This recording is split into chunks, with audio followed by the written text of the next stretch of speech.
Ang mabuting balita ay matatagpuan sa ikasampung kabanata ng Ebanghelyo sangayon kay San Lucas, talata 38 hanggang 42. Si Jesus at ang kanyang mga alagad ay nagpatuloy sa kanilang paglalakbay at pumasok sa isang nayon. Malugod silang tinanggap sa tahanan ni Martha. May kapatid siyang si Maria na naupo sa baypaanan ng Panginoon upang makinig sa kanyang itinuturo. Si Martha naman ay abalang-abala sa paghahanda, kaya't lumapit siya kay Jesus at nagsabi, "Panginoon, baliwala po ba sa inyo na pinababayaan ako ng kapatid kong maghanda ng nag-iisa? Sabihin nga po ninyong tulungan naman ako."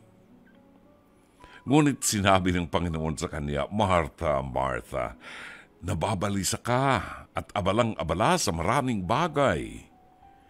Ngunit iisa lamang ang kailangan. Pinili ni Maria ang mabuti at hinto'y hindi aalisin sa kanya." Kiliw na mga kapatid, ang mabuting balita ng Panginoon. Dito tayo sa totoo.